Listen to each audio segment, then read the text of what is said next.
Good morning, Lewis. I'm Brandon Najera. And I'm Gianna Siacha. Thank you for joining us on this wonderful Wednesday morning. Today is April 15th, 2026. Today on GML, we check out our favorite social media posts, share some feel-good stories, and keep up with what's hot with Christian Kluver. Plus, stay tuned for an exclusive interview with the CEO of Helping Hands, Bill Dwyer, later in the show, hosted by Quinn Haywood. Can you believe it? We're almost done with the semester. I need to academically lock in right now. Me too, bud. Me too. We got this. We got this, yeah. I just can't believe that we only have, I think it's like 3 weeks. 3? I think. I could be wrong. Someone needs to fact check me on that. I'm cooked. I'm cooked. To kick us off this morning, let's take a look at some of our favorite social media posts this week. All right, so first post. Okay, did you see the new Spider-Man stuff that came out? I did, actually. Oh my gosh, it looks so good. I like the Prowler. I think he's pretty cool. The Prowler. I think the colors are so cool. That's what I love so much about these new movies. Or not the new movies, but like. I don't know. I feel like everyone copied the same art style. Like after this first one came out. Yeah, but they started all like it, though. switched to this. They started it. I like I that think it's shot pretty with cool. Miles and his dad. I wonder what the story is. I think he kicks the can. TBH. Well, it's the canon event though that he dies, right? Yeah, but I think he does. I think here's my theory here. Miles Morales causes the whole event, and that's how his dad dies. Whoa! So Oh my gosh. Miles did it to his dad. Well, I want to know what this shot is here too, because if that's Uncle Aaron, Yeah, I think. what so. Earth is that? I don't know. A different one. A different one. On to our next post. 2 Red Bulls, no breakfast. Oh, so you right now, Yeah, except I didn't have any Red Bulls. or breakfast? This is what's gonna keep me going. The hamster? These next, Or is that a cat? I don't know what he is, but he's there. You know, this is what's gonna get me going. 2 Yeah. blue Red Bulls. Is that your favorite Red Bull? I don't know. I kind of like them all. I've never had Red Bull. Don't. Red Bull gives you away. On to our next post. How it feels gaslighting yourself into thinking the spoiler you saw wasn't real. That's how I feel if I see stuff about Invincible. Because now it's like Wednesdays, so the new Invincible episode drops. That happened to me with Stranger Things. I had to Oh watch my it like God, the yeah. same day because people were gonna spoil it. Oh my god, when the stuff about Will at the end of like part 1. Yeah, I'm like, this is fake. This, This no is way, AI. it's AI, yeah, like they're- no way. They're and lying. And I'm like, oh my god, no way, it's real. It's one big joke. One big joke, AI, everything. On to our next post. Abbott Elementary is reportedly coming to Fortnite this summer. Is that real? I don't know, but who isn't in Fortnite at this point? Sabrina Carpenter's in it. Yeah, she's in it like 3 different times. Didn't they try to not try it. Alyssa Liu might be in Fortnite. I don't know, man. My wallet's hurting. I can't. I don't even play the game that much. I don't know. I have all these skins. I have The Rock at least 3 times. Do you have like all the emotes, the dances? I got a couple. Hell yeah. You get like little pets now too.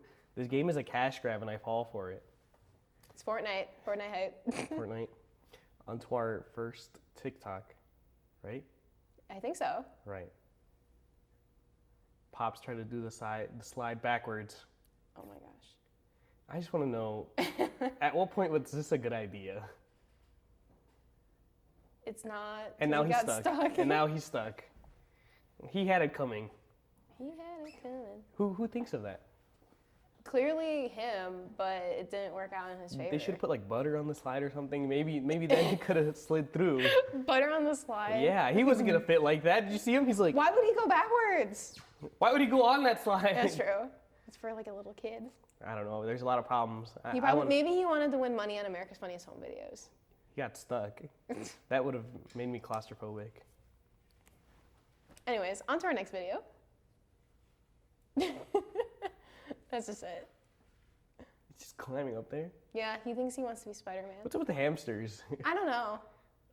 I feel like they're crazy. They always do like. Have you weird ever seen a things. hamster climb blinds before with the labubus? Wait, those are not labubus.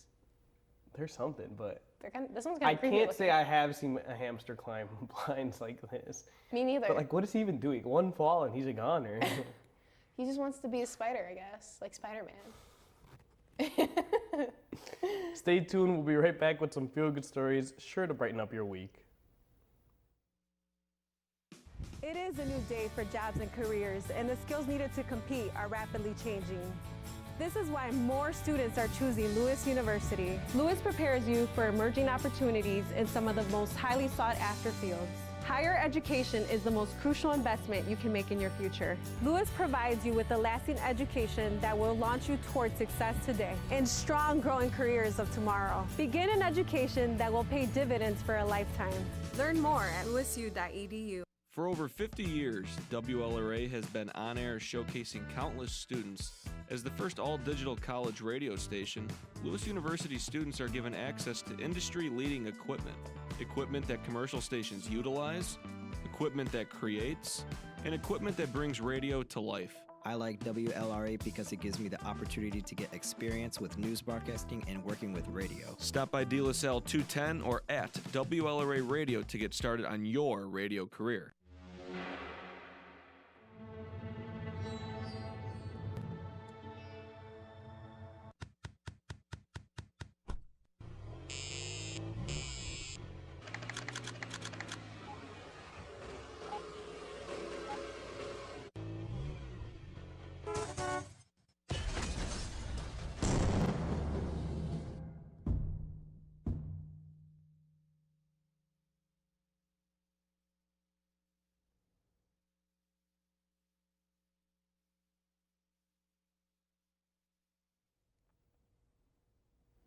The choir at Enon Tabernacle Baptist Church in Philadelphia is known for lifting spirits every Sunday.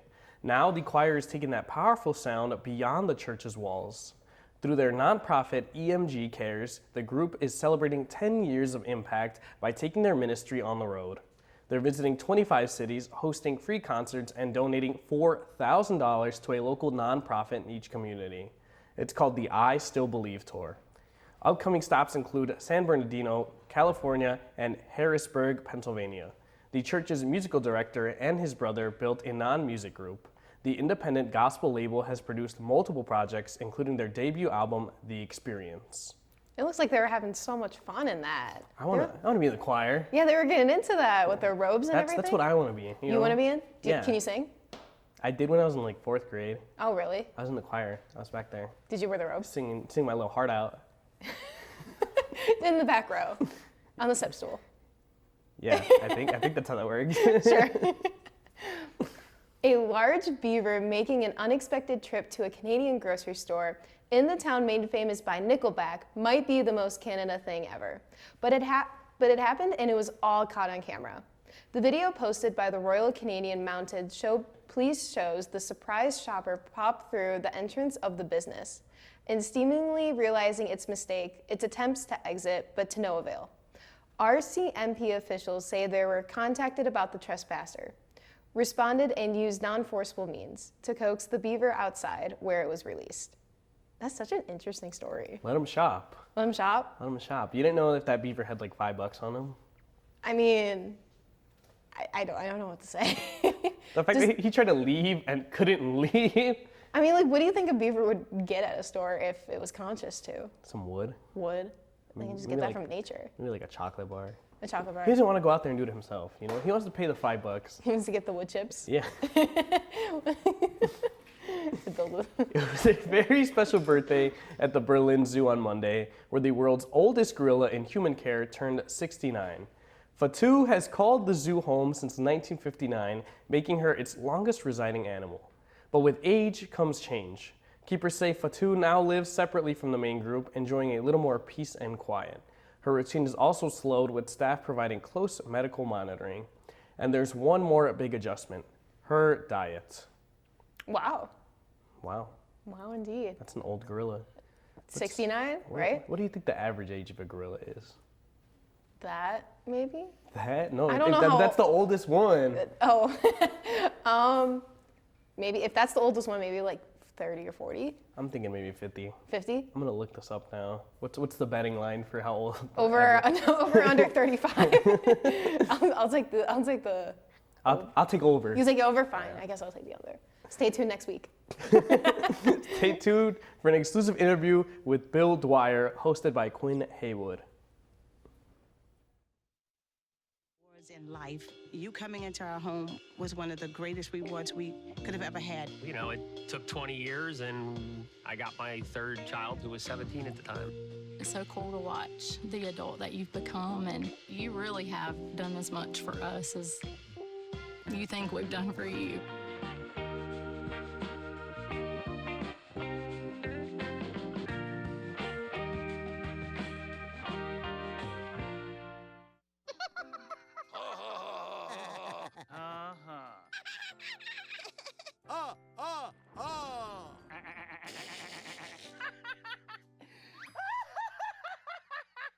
Elmer loves to giggle. Elmer's mommy taught him that laughing can help when you have a big feeling, like when you feel happy. Make sure to celebrate when you're happy and laugh it out. Love your mind. Everyone has a ritual, that small thing that keeps us focused. A habit we never skip to clear our minds and elevate our performance. But what do you do to keep your head in the game, to drown out that self-doubt and support your mental health? Because being your best isn't just about taking care of your body. It's about taking care of your mind and your mental health. Discover the resources that you need to keep your mind focused and your mental health a priority. There's like 20 some of them. Welcome back. I'm Quinn Haywood, and this semester, the Advanced Digital Media Writing class at Lewis University is partnering with the Helping Hand organization in Hodgkins and Countryside. Today, I'm here with Helping Hand President Bill Dwyer, CEO and President. Welcome, Bill. Thanks for coming on. Great to have you. Pleasure to have you. Thank you. Let's dive right in. Sure. Can you tell us what Helping Hand is exactly? Helping Hand transforms the lives of all connected through genuine care and education, so then people with intellectual disabilities can be equally valued in all communities, which means that we help children in schools, in our clinic, all the way to adults that are living on their own and getting jobs in the community. Of course. Sounds like you guys plan out and help the individual through all stages of life. That's correct. So we focus on the lifespan. It doesn't necessarily mean that somebody goes through every one of our programs, but we are able to help every age group and their families no matter where they are. Of course. So you joined Helping Hand not from the start of the organization. No, since that it was started 70 back in, years. I was going to say it started back in the 50s. Otherwise, you would look great. Thank you. So how has it changed since you joined being the president and CEO? A lot has changed over the 70 years. We were founded as a school, so that was the beginning. So you think 70 years ago, there was a special ed teacher and a bunch of parents who got together and said, we need to do something different for people with intellectual disabilities. Fast forward, I hope they're proud of us today for all the different things that we do. In the last 9 years that I've been at Helping Hand, we have really focused on making sure that our staff are valued as well as our clients. Because if you put staff first, then they put the people you serve first. Of course. So what's been the biggest challenge that you've seen during your time in the more recent years of Helping Hand? Probably the challenge that comes to all the minds of people in Illinois is state funding. We are appreciative that the state does provide funding for us to do what we do, but they do not provide enough for us to do what we do. They also look at individuals with intellectual disability as all the same. Everybody needs the same service, everyone is treated the same. We don't see it that way at Helping Hand. So we do a lot of fundraising, other outreaches, so then we can see each person as an individual and improve their quality of life. Well, it sounds like you guys take the time to care. So I'm sure there's other organizations out here in Illinois that may help individuals with learning disabilities. What sets you apart from the competitors? I think our staff is the number one thing. When our turnover is so low, where most organizations are running around 50-some% turnover, that means that new employees are there, 50% are new every year. Ours is around 8%. We've been holding that for probably around 6 or 7 years. We do that because of how we pay, how we care, and how we value people's opinions at our organization. When that happens, then quality happens. And people are treated better, differently. We also look at it as that we want to get to yes for families and clients. We can't do everything for everybody, but we don't stop trying to figure out how we can be there for them. Of course. So you talked a little bit about it earlier. Why is it so important for organizations like Helping Hand to fundraise? And, I know that you guys have the gala, the Helping Hand walk. the arts show and the golf outing. Yeah. Thank you for remembering all those. Those are important to an organization. As I said, we get funding from other sources. The way we budget those, we make sure that what is given to us through the regular service lines, funding, revenue, supplies enough revenue for that to move forward. But fundraising is so we can be quality. How do we do extra things? By building a teaching kitchen for our clients, by having a sensory playground for adults and for our children. All the extra stuff that we do is because fundraising. Can you just talk a little bit more about the gala that's coming up? I know that's next week for you guys, correct? Correct. Yeah, next week. It's a good part of how to feel our mission. When we run our gala, it is mission focused. We don't really follow themes or necessarily traditional entertainment because we want the people who attend, the 300 and some people who are there, to actually feel who we are. And most people that leave there, they say that they know exactly who we are after they leave. The second part of that is sure to fundraise and to get some funding to move forward. What we're doing right now is fundraising for an adult sensory garden. An adult sensory garden. I can't wait to see it come to fruition. Me too. If you could tell one thing to people out there that may be interested in either attending the gala or just Helping Hand in general, what would that one thing be? You're always welcome. We want you to be part of our mission. We want you to connect with us because if you connect with us and learn about people with intellectual disabilities, you're going to help us change our vision and make that happen, that people are equally valued in all communities. Reach out, get to know people with intellectual disabilities. You'd be surprised how much they can change your life, almost even call it transform your life. I know that you have something called HH Next Gen. Yeah. Can you talk a little bit about that and how we may be able to get involved for college and high school students who want to help out? Leadership is very important to me. I think that getting the next generation to understand how important it is to give back is vital to the United States and to the world.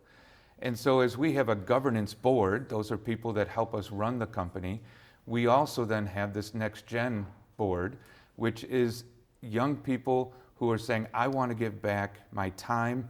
If they want to do funding, that's fine. But most of the time it's a safe place, it's a fun place to then interact with our adults, our students, and feel good about yourself knowing that you're making a difference. Do you have any words of advice that you would like to give to whether it be people interested in becoming clients, their families, or people interested in volunteering their time and or money? Please reach out to us. As I said, we are one of the best in what we do. We also have one of the most experts in fields, speech therapy, physical therapy, special ed. So if you have questions about what's going on in an IDD field, reach out to us. We can give you feedback. We do a lot of internships that help people learn, but interns also help us because then they bring in new ideas and stuff that we want to reach for.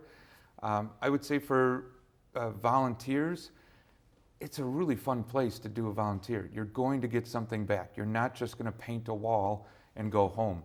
You're actually going to be with the people that we serve and see how that changes your life. So I know you touched on it just a little bit about innovating and always moving forward, especially with interns and volunteers and people that come to help out. How do you manage innovation while also staying true to your core mission those 50 or 70 years ago? Yeah. I think we owe it to the people with disabilities. So the most innovative thing that's in Illinois right now is group homes, and that was invented back in the 80s. We have to figure out something different. There's another way that the next generation wants care, service, and education. It's out in the community. We also are looking and exploring technology and AI. How can AI help people be more independent or self-reliant? So when somebody goes to get a job, they have a human being sitting next to them to help them with their job. I think it would make more sense if we had some kind of phone app that actually helped them do it. Much like all of us are in our phones every day, nobody would see that as different. And when we point out and have special people around them, I think it makes everyone uncomfortable. So figuring out how to use technology to help people grow in their skills and learn and become ultimately more self-reliant or autonomous. So as technology improves and industries change, how does your industry, the IDD industry, change, and what are you and your team doing to either combat that change if it's a negative one or embrace it if it's a positive one? There's two big changes that are happening in the field. One is that people with intellectual disabilities that are more severe, profound, meaning in behavior or in health, are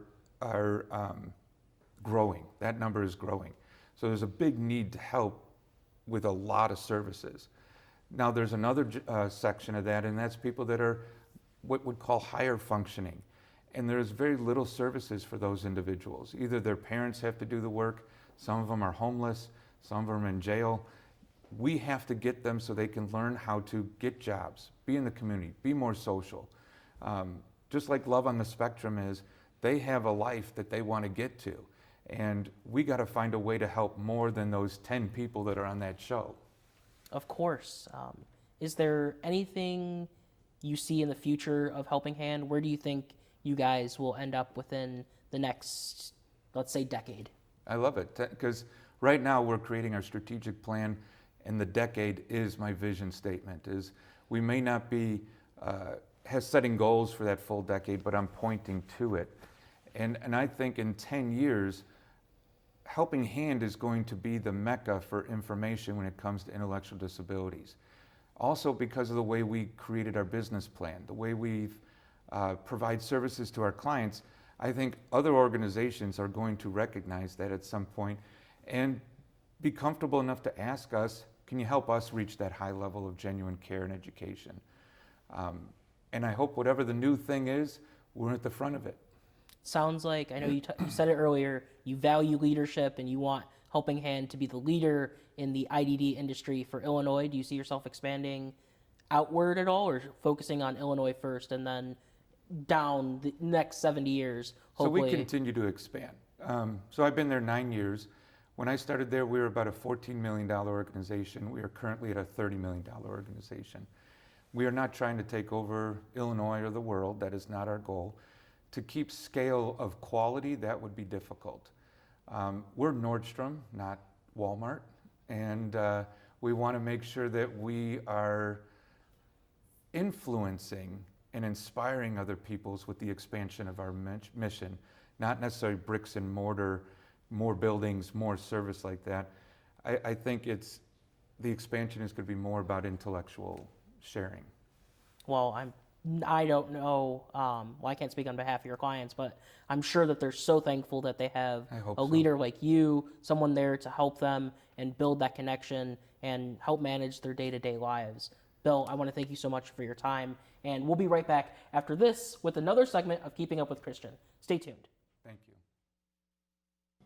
For decades, I've taught you everything I know. How to safely build a fire, and how to control the flames. But I can only teach wildfire prevention. Only you can prevent wildfires.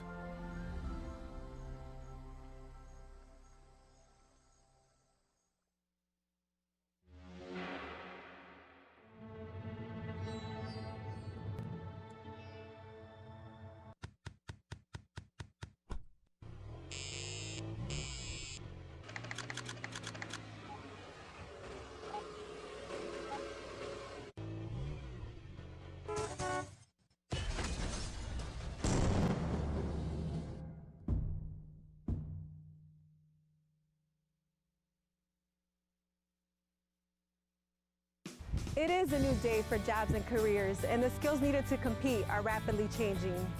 This is why more students are choosing Lewis University. Lewis prepares you for emerging opportunities in some of the most highly sought-after fields. Higher education is the most crucial investment you can make in your future. Lewis provides you with a lasting education that will launch you towards success today and strong growing careers of tomorrow. Begin an education that will pay dividends for a lifetime. Learn more at lewisu.edu. Good morning, Flyers, and welcome back to another episode of Keeping Up with Christian, your go-to guide for everything that is happening here at Lewis, around Chicago, and all over your social media feeds. I'm Christian, and we are right in the middle of April. The weather is getting so much better, and campus is super busy, and there are actually a lot of good events happening this week, so let's dive right into it. We're going to talk about everything happening from Wednesday all the way through the weekend. So obviously we'll start here. What's happening on campus? It's a big week for community events, service, and it's LaSallian Heritage Month, which is huge for our campus. So today they're serving with sandwiches. It's going to be from 10 a.m. to 1 p.m. in the Darcy Great Room. Students can help make sandwiches for individuals experiencing homelessness, which is such a great cause. Food drives are also happening all week. Donations of non-perishable items can be dropped off all throughout campus. There are several spots, so definitely pay attention to that. On Thursday, like I said, we are a LaSallian University, so it is LaSallian Heritage Month. So events continue throughout the week, highlighting the history and the impact of De La Salle and the brothers on our campus. Lunch and Learn series is also happening. It's the life and dignity of the human person. It's going to be from 12:20 in the Darcy Great Room again. Free lunch is included, so definitely check that out. And on Friday, more LaSallian Heritage Month continues, including campus highlights and stories connected to Lewis history. I just saw one, I'm sure so many did, related to the 90s that Lewis posted, which was so cool. So hopefully we're going to see more of those kind of retro videos. Students are also encouraged to get involved through service and community events. So definitely be looking out for any of that. And on Saturday, it's time for the weekend. It's a great time to participate in any of the ongoing food drives. Again, for any of you guys that need volunteer hours, it's definitely a great time. And next week on Wednesday is Celebration of Scholarship. This event provides a platform for undergraduate and graduate students to showcase their innovative ideas with faculty, peer, and just the broader Lewis community. So this event is going to help reflect on the richness of the scholarly and creative endeavors all across the university. Okay, now let's get into the city, my favorite part. There is obviously a lot of good times and a lot of good things to see, especially now that the weather is getting warmer. So the spring festival season is starting to kick off. Small street fests and pop-ups are happening everywhere, all around Logan Square, Wicker Park, River North, even to West Loop, so definitely go check that out. And of course, the Chicago River Walk is fully back. People are out walking, grabbing drinks, and enjoying the weather. I was just out last weekend, and it was great. It's so nice seeing people out and again, active in the city. Summer is coming. Outdoor markets and vintage pop-ups are also trending right now, perfect for thrifting, clothing, and finding just unique pieces in general. And rooftop season is officially starting. College students are heading to River North and West Loop for sunset views, music, fun party nights. So definitely get out with your friends, especially if you're a senior. We only have a month left. Definitely enjoy it. And dessert spots and matcha cafes are also all over TikTok right now, or in social media. So they're all over TikTok right now, trending every single week. And with the weather warming up, the lakefront walks and picnic days are coming back. So it's one of the best free things to do in the city. And now we're going into our social media feed. So Coachella weekend content is taking over social media. Outfits, performances, and celebrity moments are absolutely everywhere. And again, with Chicago, Lollapalooza is going to be coming up, so pay attention for that. The spring outfit rotation videos I've also seen trending everywhere on TikTok. Everyone posting their spring outfits. People are showing their daily looks, their style info. Super great to see. And realistic college days in the life videos are also still blowing up, showing both productive and the chaotic sides of student life. I've filmed a few myself, so it's definitely fun to see other people film it, especially at our school. And new music is dropping heavy right now as well. Artists are releasing songs right before their summer tour season, so definitely keep an eye out. And Instagram, like I said, is fully back into spring mode as well. Golden hour photos, outfits, and outdoor content are taking over. And again, like I said, summer's right around the corner. People are already planning with travel content, beach ideas, and festival lineups, all trending in our amazing city. And that is everything happening this week here at Lewis, around the city of Chicago, and online. Whether you're giving back with service events, heading into the city, or just enjoying the weather, there is so much to do right now. I'm Christian. This has been Keeping Up with Christian. Thanks for watching, and I will see you next week, Flyers. For over 50 years, WLRA has been on air showcasing countless students. As the first all-digital college radio station, Lewis University students are given access to industry-leading equipment. Equipment that commercial stations utilize, equipment that creates, and equipment that brings radio to life. I like WLRA because it gives me the opportunity to get experience with news broadcasting and working with radio. Stop by De La Salle 210 or at WLRA Radio to get started on your radio career. There's so many rewards in life. You coming into our home was one of the greatest rewards we could have ever had. You know, it took 20 years, and I got my third child, who was 17 at the time. It's so cool to watch the adult that you've become, and you really have done as much for us as you think we've done for you.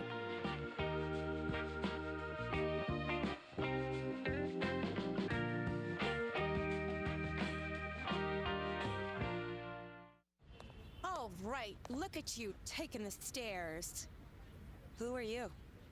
We're your lungs. We are proud of you for quitting smoking, but you still may be at risk for lung cancer. A routine cancer scan can detect it early when it's more curable. Good to know. Well, I gotta go somewhere. So do we. Listen to your lungs. Get a routine screening that could save your life. Talk to your doctor and learn more at savedbythescan.org. Well, that's it for this episode of Good Morning Lewis. I'm Brad Najera. And I'm Gianna Siacha. Make sure to follow our socials, Lewis University Television Network on YouTube and LU Television Network on Instagram. We'll see you here next week right here on Good Morning Lewis.